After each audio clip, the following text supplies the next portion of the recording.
right, it is Monday, September 22nd. Once again, time flying as it usually does, and this is Politics by Jake. I am Jake, your correspondent, your commentator, and all-around raconteur, I think. We do this show on Mondays and Fridays, 7 a.m., and you can listen to it on kcaaradio.com, and you can listen to the live stream at 7 a.m. if you want, or you can listen to actually the live stream anytime, or you can listen to the podcast. Just click on the Monday and Friday schedule. I'm right there, right next to Stephanie Miller. She's on at 6, I'm on at 7. And okay, so, let's get into some stuff here. Just, some general observations. This is our usual bi-weekly overview. It's complete with indications, suggestions, implicit, explicit, on how you can intervene in the world historical process and improve it. We believe it. This here is our stock and trade. Political education is also our stock and trade. We invite you always to join in the context of the big picture, in the context of the need for strategy and discipline in political activity in order to get maximum results. We need you for that. And we want to try to get up to speed on the process of fascistization, dictatorial developments. We're going to be talking quite a bit about that on the show. And again, it's, you hear people call this authoritarian, and that's not very bold. That's pretty weak. This is totalitarian, what's going on. And it's totalitarian because it delves into everything. It's a regime, yes, and I'm talking about Trump, which arrogates to itself control of virtually every detail of human life. Donald Trump recently said in a press conference, he said, nobody should talk to me.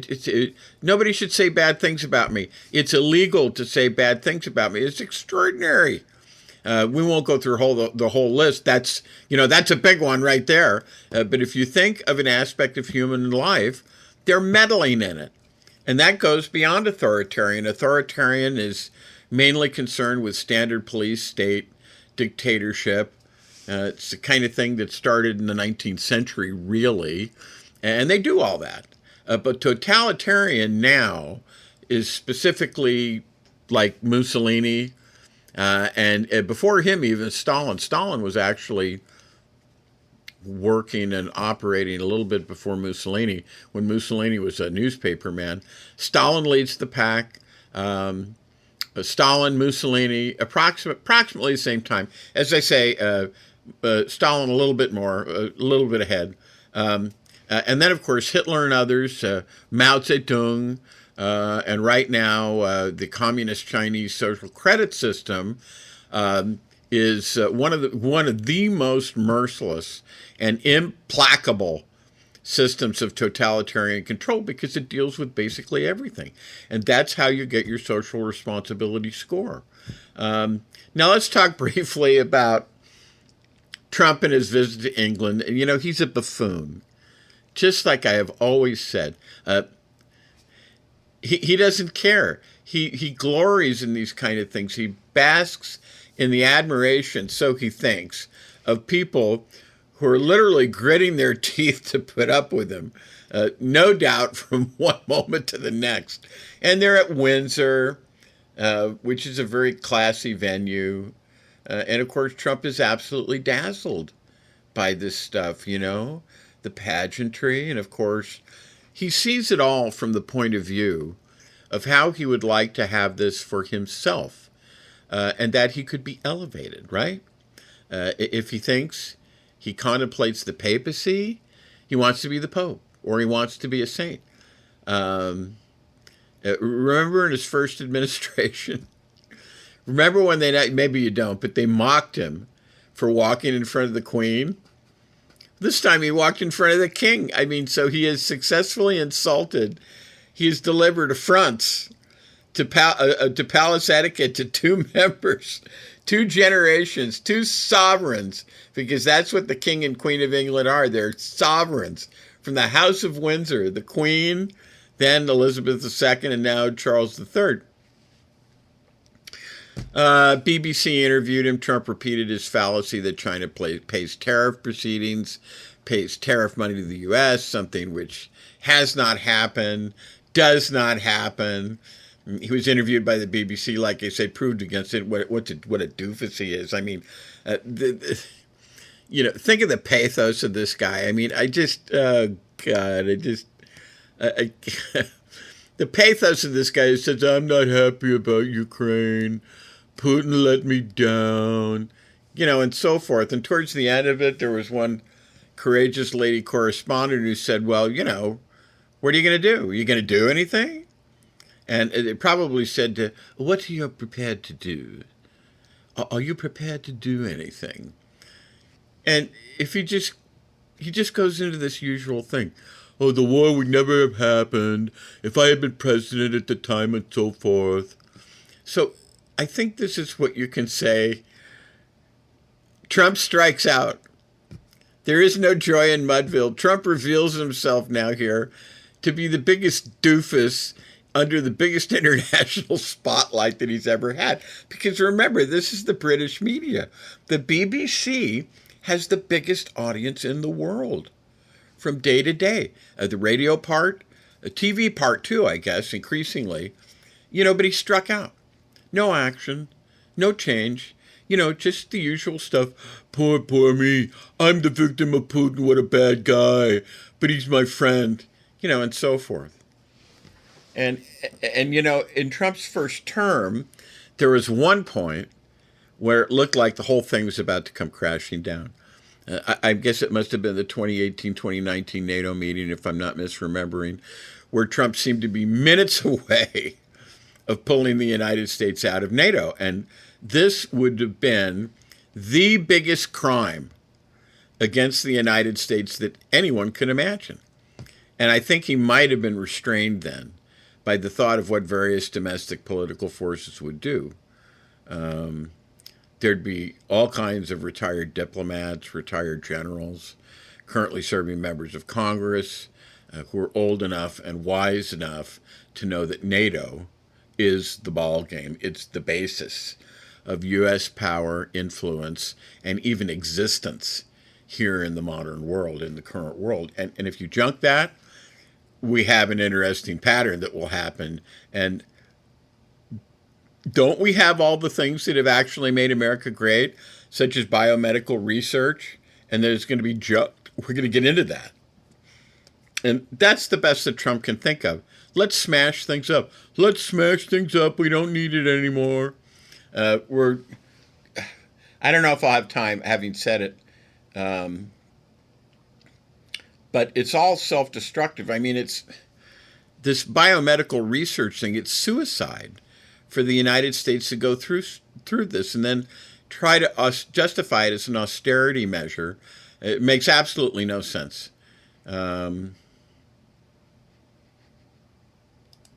Okay, so there are some comments.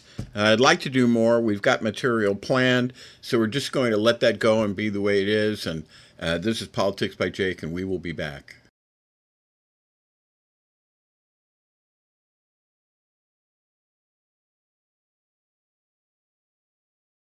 And now here's a word from one of our sponsors, Twain Consulting.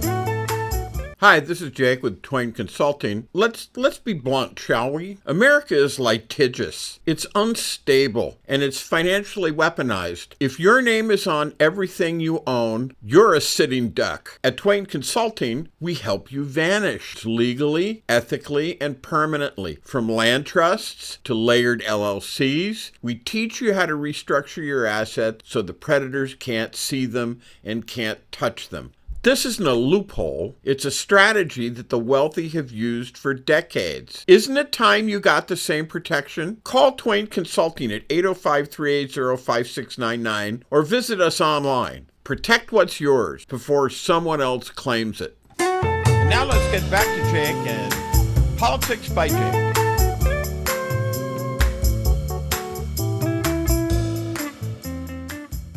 This is Jake, here to tell you the world is on fire, only you're not being told who actually lit the match. Politics by Jake, Mondays and Fridays at 7 a.m. on KCAA. And this is Politics by Jake. Welcome to the show. They always start the same way, with a crisis, whether real, manufactured, or exaggerated. It's the Reichstag fire playbook. You set something ablaze, then declare only you can put it out. The Nazis used it in 1933 to suspend rights and consolidate power. And here we are again, every night. The drumbeat on Fox, Newsmax, One News Network, right-wing media, the borders are collapsing, the cities are burning, the homeless are everywhere, crime is out of control. It's not reporting, it's a script. It's a deliberate fog machine to soften the ground for extreme measures. And notice, will you please, my listeners, notice how it always comes in waves. One week it's the fear of immigrants, the panic about crime is in the next week, and now this idea, floated not by fringe blogs, but by primetime voices like Charlie Kirk, Brian Kilmeade, Lawrence Jones, that maybe the solution is simply to get rid of the homeless. They don't say gas chambers, but they don't have to. They talk about rounding up, warehousing, disappearing, and they smirk while they float, just asking questions. And the audience, they get used to it, one poison drop at a time. We've seen this before. This is how authoritarianism, this is how fascism sells itself. It doesn't come jackboot first. It comes with a teleprompter and a host. They used to whisper it in laboratories and marble halls. The theory that some lives aren't worth living. That if you're weak, if you're poor, if you're sick, society has no place for you. They called it eugenics. And after the world saw where that road led, to Auschwitz, to sterilization wards, to the Nazi law for prevention of hereditarily diseased offspring, we swore it would never come back. That poison, we thought, had been buried. But here we are. If you're really listening to the voices on the right today, it's creeping back.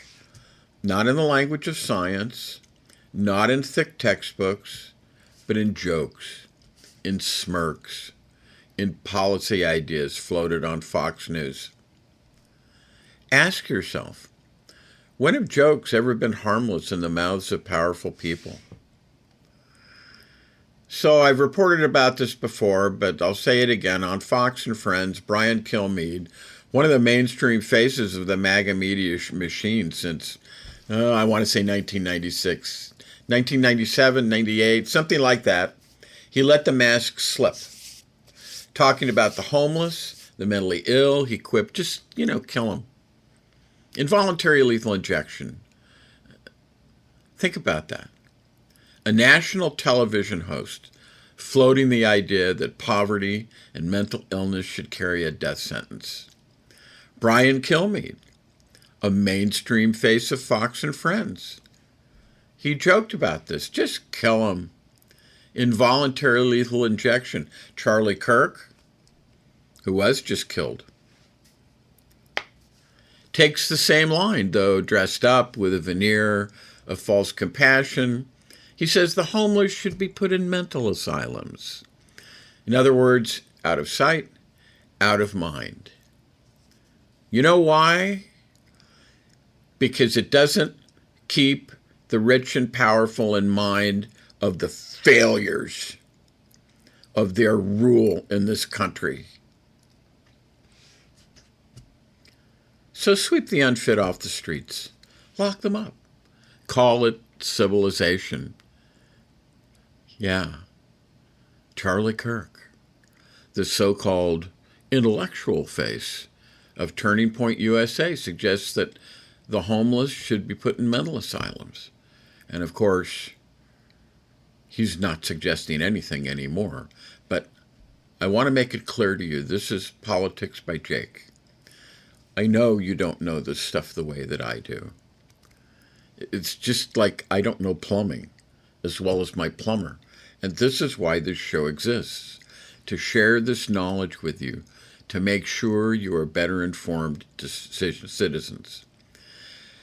And can I tell you, this is not policy debate that's going on. This is not problem solving. This is the resurrection of the old poison, that human beings can be divided into fit and unfit and worthy and worthless. This is the logic of eugenics, and it's modernized for cable news sound bites. And once you accept that some people can be discarded, the sick, the poor, the immigrant, the addict, I mean, where does it stop? Well, history tells us something about that. History tells us it doesn't stop. It expands. It consumes.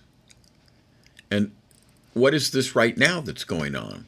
Well, this is trial balloon rhetoric. This is the powers that be testing to see whether America will accept the idea that some people can simply be erased. And we know. We know how that progression works. Martin Niemöller put it plainly after the Nazis took power.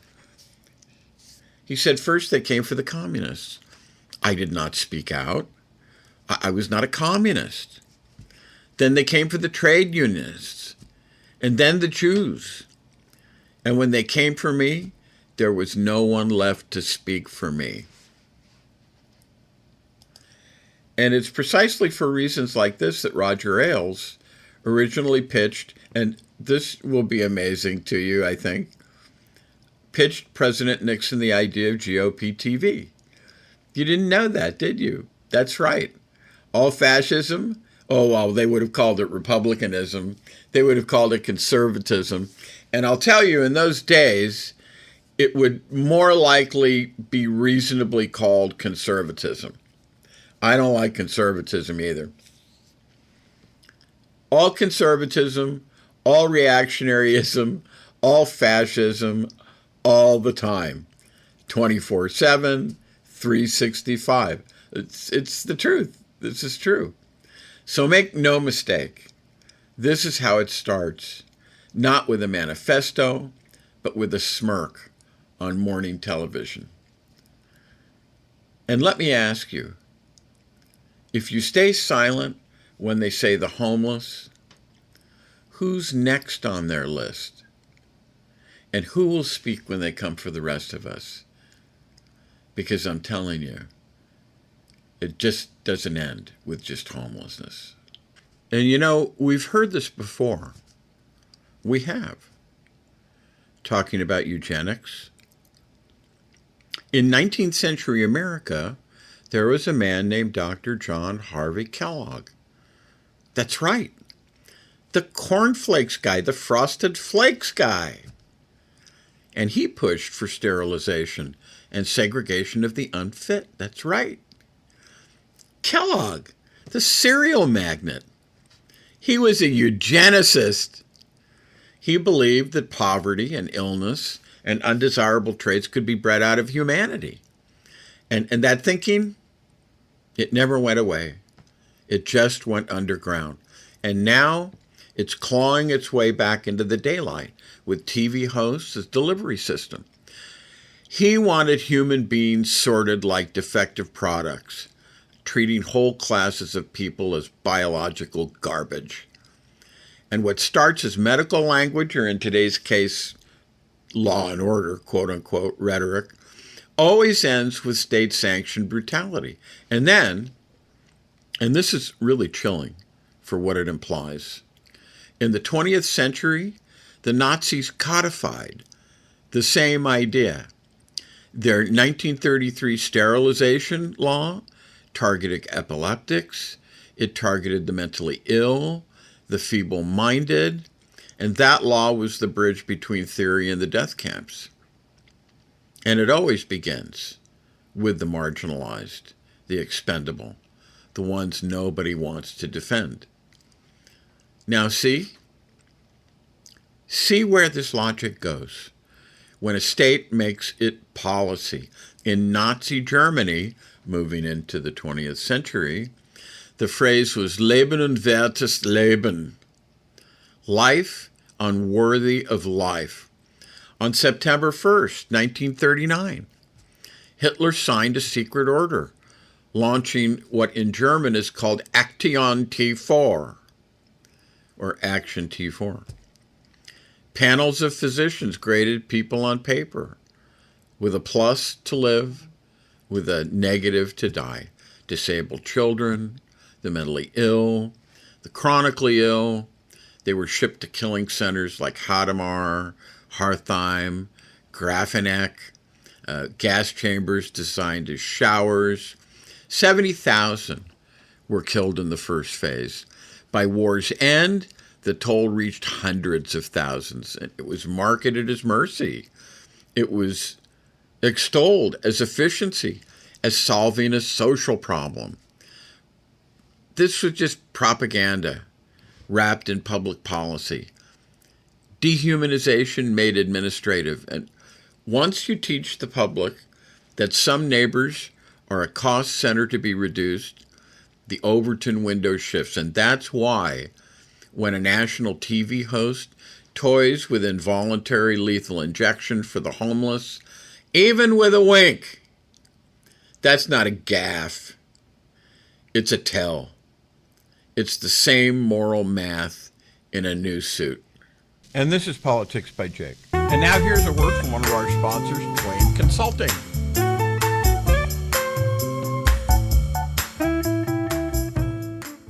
Hi, this is Jake with Twain Consulting. Imagine, if you will, having the power to disappear from the prying eyes of creditors, identity thieves, nosy strangers, all while protecting what you've worked so hard to build. That's what virtual invisibility offers. It's not magic. It's smart legal and business strategy to shield your assets and privacy so you can live free, confident, and in control. Most people think that asset protection is only for the ultra-wealthy, but it's for anyone who wants peace of mind and financial security, including you.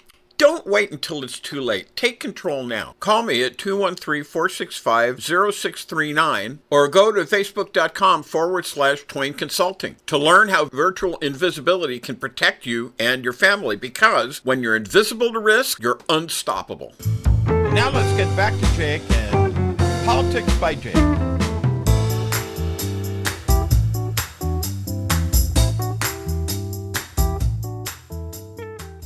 Hi, this is Jake with Politics by Jake. Do you like what you hear right now? Support the real talk then. Go to patreon.com/Politics by Jake right now. Every dollar helps fight the noise. And this is Politics by Jake, and we're back. One thing that people don't understand, and I'm not going to try to necessarily, of necessity, say, this is a causal connection. But there were things that the Nazis liked about the United States. They liked what we did to the Indians and how we decimated them and how we all but destroyed them. How we corralled them and herded them into reservations, taking away from their freedom. They loved the eugenics ideas of Kellogg. Talked to you about that already. And they loved the Klan. You've heard me say before that the Ku Klux Klan, I feel, is a proto-type of fascist organization. So, yeah. So, let's talk about that, shall we? Let's talk about the roots of fascism on American soil. So, let's talk first about Reconstruction. When When the Civil War ended, the Union had won the battlefield, but the fight for freedom didn't end. There were a lot of hard feelings. It's not immaculate at all, not at all. I'm going to talk about that momentarily. Ulysses S. Grant, as president, he did something history rarely gives him credit for, and it's important for you to understand that this wasn't immaculate. He smashed the Ku Klux Klan. Federal troops hunted them down, prosecuted their leaders, and for a moment, just a moment, the terror was broken. And it wasn't just the Klan, by the way. There were others. The red shirts absolutely belong in that tapestry. They were a paramilitary terror wing of the old Democratic Party, because in those days things were reversed. It was the Republican Party that was the progressive party. They have been taken over by reactionaries and fascists, and now it's the Democrats who are the progressive and liberal party. But in those days it was different. They were a paramilitary terror wing of the Democratic Party in the late 19th and early 20th centuries, especially in the South. After Reconstruction, they enforced white supremacy whenever they could, with violence, with intimidation, with ballot stuffing. But then came 1876 and the Hayes versus Tilden election. This election was very tight. It hung by a thread. And what terrified the men in Washington wasn't another North versus South line of battle. It was a specter of something far worse, a second Civil War. A second Civil War in America, it was more than unthinkable. It would have been impossible to contain. The first, it had neat lines, North against South, blue against gray. But a second one, it would not have been region against region. It would have been city against city. It would have been town against town. It would have even been neighborhood against neighborhood. A second Civil War wouldn't have broken cleanly along the Mason-Dixon line. By 1876, the South had Unionists. They did, who were loyal to Washington. There were black communities there. They were determined to defend their newly found freedom. And there were veterans on both sides, scattered in every county. The North had its Copperheads, its Confederate sympathizers.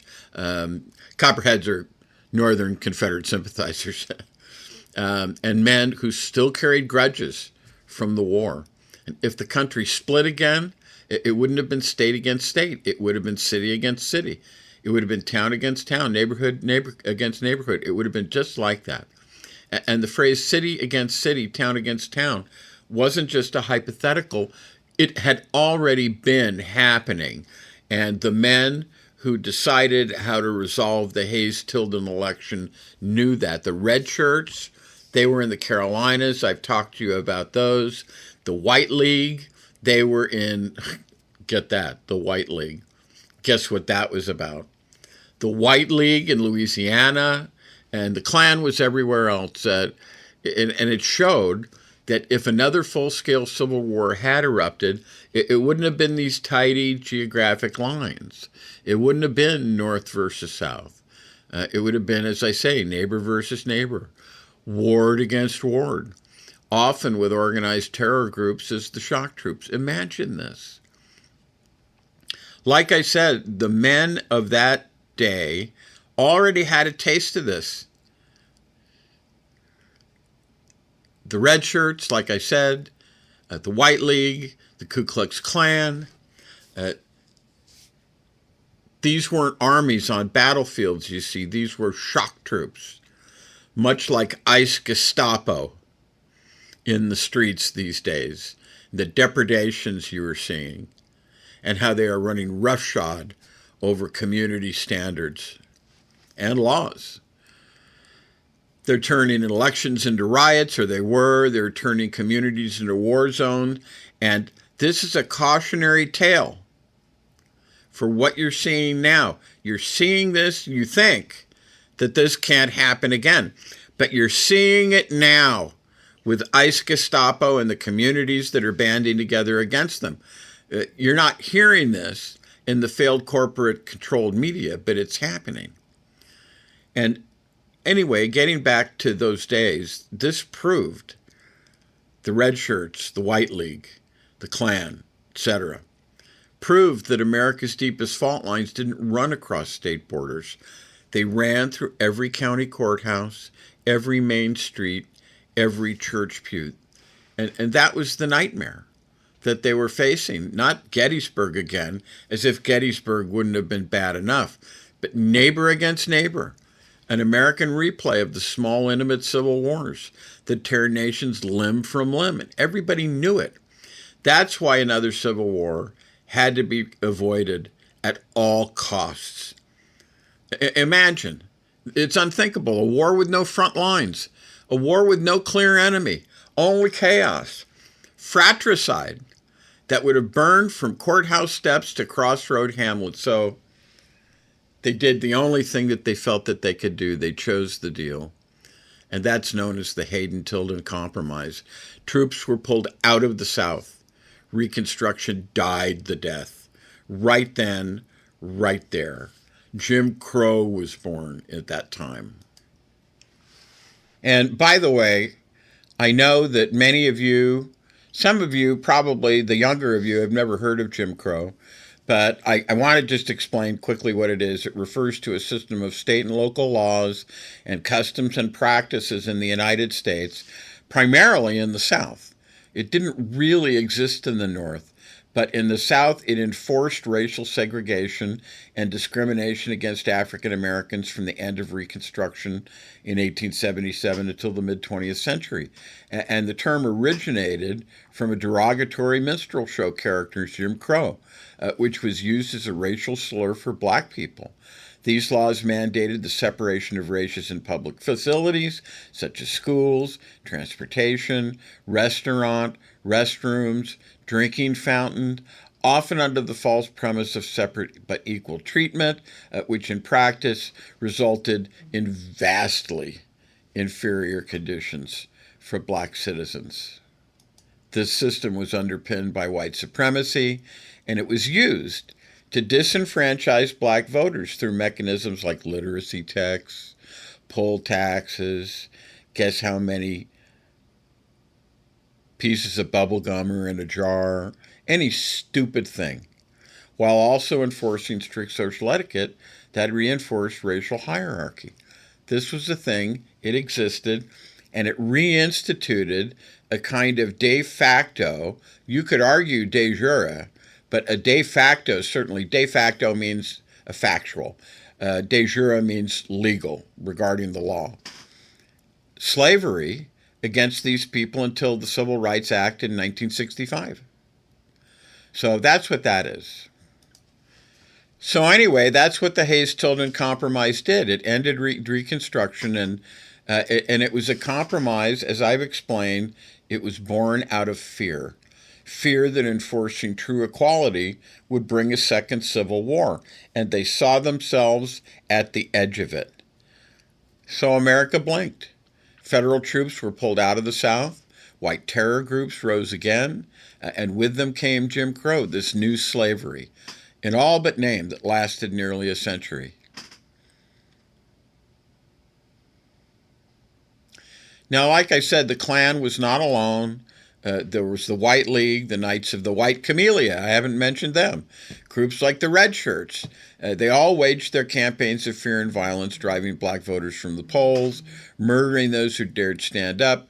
Grant crushed them when he was president. But the Compromise of 1877 gave them new life. It was victory thrown away. It was a surrender of justice for the illusion of peace. And here's the hard truth. The tactics we now recognize as fascist, racial scapegoating, political violence, disenfranchisement, that didn't come from Mussolini or Hitler. They were born right here. That's why you hear me sometimes talk about them as being proto-fascist. The Nazis themselves admired our success, as I said. They looked to the United States for inspiration. Jim Crow laws, the reservation system used to break indigenous nations, even the raw terror of the Klan. These were their laboratory. So later, when we saw fascism rise in Europe, it wasn't foreign to us. It was a reflection, a mirror held up to America's own unfinished sins. By the 1920s, the Klan was not a fringe group. It was a mass movement. They marched openly with their white sheets and their hoods in Washington, D.C., in New York City. Donald Trump's father got in a fight with a man who tried to say negative things about the Klan. You can read about that in the New York Times. That was 1927. Tens of thousands strong. The robes and the crosses carried proudly. It wasn't in the shadows. It was mainstream. But by the 1920s and the 1930s, America saw something even darker, the rise of mass movements that borrowed their style from Europe's fascists. Like I said, in 1925, the Klan marched not in the backwoods, not down south, but right down Pennsylvania Avenue in Washington, D.C. They marched in New York City. They paraded through the streets where immigrants and Catholics lived shoulder to shoulder, and the message was unmistakable. Fascism just wasn't abroad. It had taken root here. By the 1930s, the banners got bigger. The echoes grew more sinister. Charles Lindbergh and the America First Committee drew massive crowds, preaching that democracy was weak and that foreign influence was poison. At Madison Square Garden in 1939, 20,000 people gathered beneath a portrait of George Washington. It was flanked by swastikas. It was a direct imitation of Nuremberg. It had torches, it had banners, it had chants. This was American fascism, speaking in an American accent, and it wasn't just rallies either. Across the country, youth camps sprouted up. They were modeled on the Hitler Youth, trained boys and girls to march, to salute, to obey. This was fascism being woven into the fabric of everyday American life, a reminder that the virus was not confined to Germany or Italy. It was here. It was ours. In the first segment of the show, I traced eugenics and the pseudoscience that birthed life unworthy of life. Segment 2 shows us that the other pillars of fascism, racial terror, political violence, disenfranchisement, mass movements based on fear, were not imports. Actually, they were American exports, and they prepared the soil where fascism could flourish, both here and abroad. And this is Politics by Jake. And now here's a word from one of our sponsors, Twain Consulting. Hi, this is Jake with Twain Consulting. If you think owning things in your own name keeps you in control, think again. In today's world, lawsuits, taxes, and predators are everywhere. That's why the smart money hides in plain sight. We help you to build legal firewalls, LLCs, land trusts, private contracts that protect your assets while keeping you invisible. Call Twain Consulting today at 310-997-2204. Find us on Facebook at Twain Consulting. That's facebook.com/Twain Consulting. Protect what you've built before someone else takes it. And now let's get back to Jake and Politics by Jake. And now here's a word from one of our sponsors, Twain Consulting.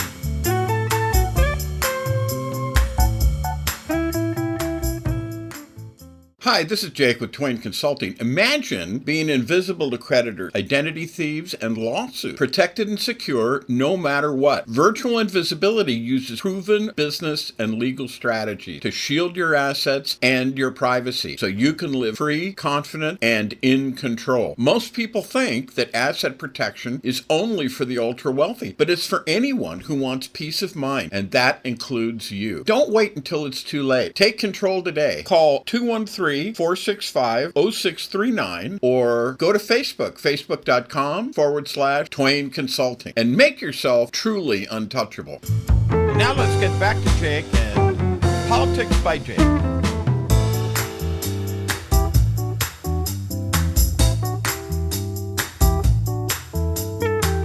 Hi, this is Jake with Politics by Jake to tell you you're not crazy. The system is rigged. Help us say it louder, won't you? Join us at patreon.com/Politics by Jake. And this is Politics by Jake, and we're back. You know, when most people think about fascism, their minds go to Mussolini in Rome or Hitler in Berlin. They picture foreign uniforms, foreign banners, foreign crowds. But here's the truth.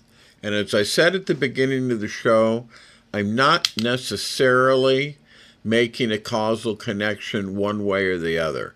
But I'm going to give you the information and I'm going to let you judge, which is what this show is about today. Fascism has always had an American face.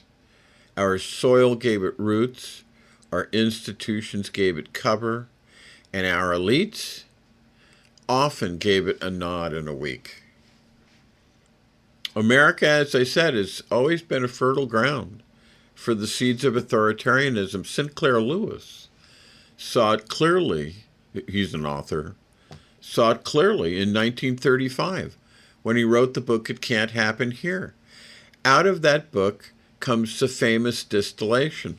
When fascism, perhaps you've heard it, when fascism comes to America, it will be wrapped in the flag and carrying a Bible. Now, scholars will tell you, Lewis never wrote that exact line word for word, but the spirit of his work, the character of the corrupt politician, Buzz Windrip, and I wonder if any of my audience has ever heard of Sinclair Lewis, much less the book It Can't Happen Here.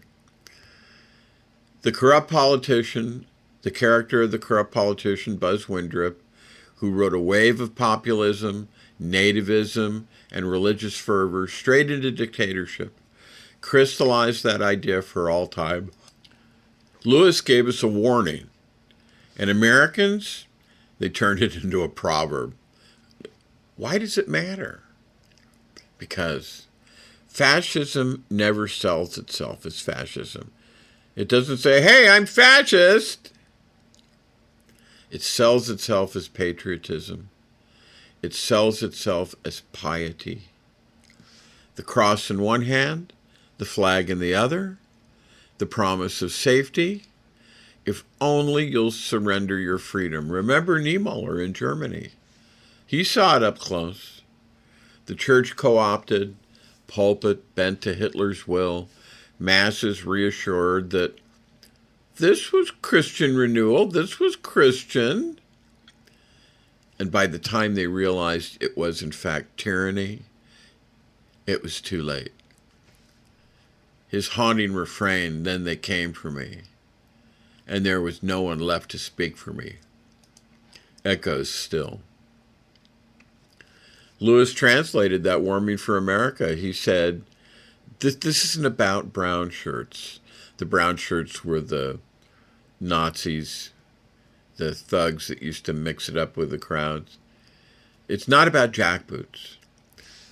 Here it will come, he said, smiling, Bible in hand, pledging allegiance. Look back at the 1930s. This is another thing you may not have heard of. But there was a character on the radio named Father Coughlin. He's railing against Jews, praising Mussolini, even flirting with Hitler. He draped himself in Catholic vestments. He broadcast from Detroit. Millions tuned in. That was fascism dressed as faith. Look at the America First rallies with Charles Lindbergh. They're a golden boy. The Madison Square Garden spectacle in 1939, it imitated Leni Riefenstahl's Nuremberg. Swastikas, beside American flags. The message was clear. American nationalism could easily be weaponized. And fast forward today, we see the modern parallels. Listen closely to the rhetoric when you hear we must return America to God, or real Americans versus the others, or emergency powers invoked for security. That's the flag. That's the Bible. They're both working as props for fascism. It doesn't always sound like goose steps or Sieg Heil. Sometimes it sounds like a pastor blessing a rally. Sometimes it sounds like a politician declaring a state of emergency while wrapping himself in the stars and stripes. The danger is not in religion or patriotism themselves. It's in their exploitation. Fascism thrives when faith is hollowed out into mere obedience, when love of country is twisted into blind loyalty. Sinclair Lewis knew this. That's why he had his character Buzz Windrip read like a parody of every two-bit populist con man huckster in America, but one who had the power to make it stick.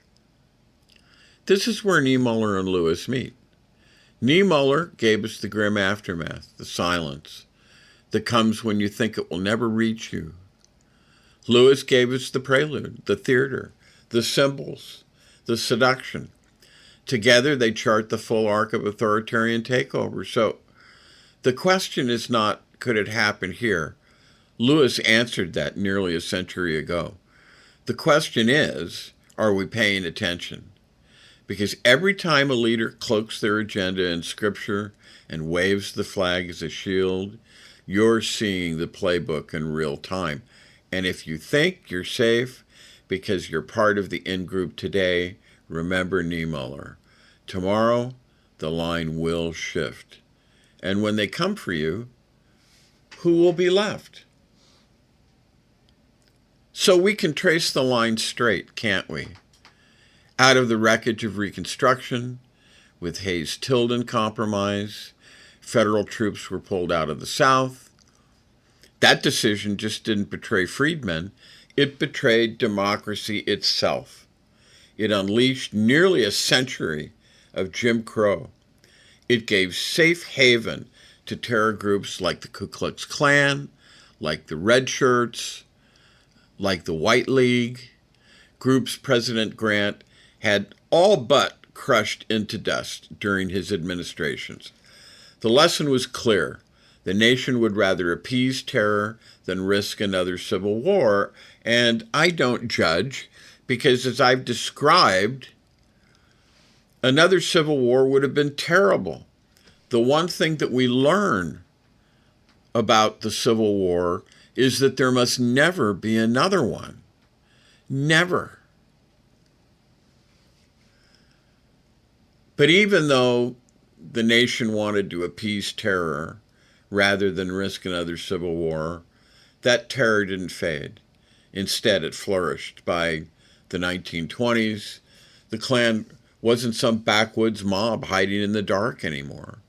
They marched proudly down Pennsylvania Avenue in Washington, D.C. Tens of thousands of white-robed men, women, and even children parading past the Capitol Dome. They marched to New York City, too. I told you about this, right down the streets of Manhattan. Governors, senators, judges, many of them members. This wasn't fringe. This was power in plain sight. Fascism in America didn't need to sneak in the back door. It walked through the front. It was welcomed with handshakes and with votes. And then, as I said, came the so-called America First movement, the forerunner of Make America Great Again Today. The golden boy of aviation, Charles Lindbergh, stood at podiums warning that Jews were dragging America into war. He praised Hitler's leadership. He insisted we should admire Germany's strength. Does that sound familiar? It should. Because the slogan America First didn't start with Donald Trump. It started with fascist sympathizers waving the stars and stripes while admiring the swastika. By 1939, fascism in America wasn't whispering, it was shouting. In Madison Square Garden, right in the heart of Manhattan, 20,000 people filled the stands under banners of George Washington, flanked by swastikas. They raised their arms in Nazi salutes while speakers denounced Jewish control of government. Spotlights cut through the darkness. Chants shook the rafters. It looked exactly like the Nuremberg rally, but this wasn't Berlin. It wasn't Munich. It was New York City. Like I said, picture this. Madison Square Garden, 1939. 20,000 Americans chanting under swastikas. A giant portrait of George Washington hanging between Nazi banners. The stage lights, the orchestrated ovations, the militaristic pageantry. Nuremberg and New York City. Not just imitation, aspiration. They wanted to fuse Hitler's theatrics with America's founding father, to baptize fascism as patriotic. It didn't stop there. Across the country, German-American Bund ran summer camps where children wore uniforms. They carried swastika flags. They pledged allegiance to Hitler on American soil, on American playgrounds. Think about that.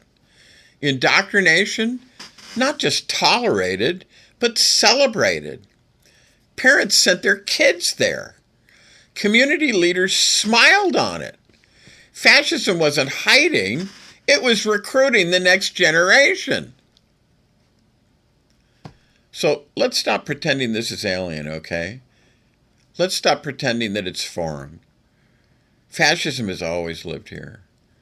It has always been nourished here. And when you look at Project 2025, when you look at the MAGA rallies, including the one in October of 2024, which fairly commemorated and memorialized the 1939 Madison Square Garden rally, when you hear the chants about immigrants, the calls to cleanse the streets of the homeless, the demonization of entire communities, you're not hearing something new. You are hearing an old hymn replayed on modern instruments. The rallies then, the rallies now. The indoctrination then, the indoctrination now. The flag-draped lies are always the same. So as I said, fascism doesn't announce itself with jackboots. It comes smiling, draped in red, white, and blue, with a clown ascending to the presidency who wears the colors like a clown suit and comes with a cabal that is like a clown show, full of people who are like clown shoes, all promising to make the nation great again. After all I've said, doesn't this sound with you? Doesn't it ring true? Doesn't it sound familiar? And if you hear what I said and say it can't happen here, remember, it already has, again and again. It's happening now. Martin Niemöller warned us. First they came for the communists, and I didn't speak out because I wasn't a communist. Then they came for the trade unionists, and I didn't speak out because I wasn't a trade unionist. Then they came for the Jews, and I didn't speak out because I wasn't a Jew. Then they came for me, and there was no one left to speak for me. That warning isn't history, it's prophecy. And the question is, this time, will we listen? And this is Politics by Jake. Are you tired of the noise and the spin? Do you want the real story behind the headlines? I'm Jake, and this is Politics by Jake, where I tell you what they won't. And now, We're going even deeper, and I need your help to keep doing it. Join me on Patreon and support independent political analysis that doesn't pull punches. You'll get insider breakdowns, you'll get bonus clips, and first access to new content. So go to patreon.com/politics by Jake. That's patreon.com/politics by Jake. No filters, no fluff, just the truth. Let's do this together.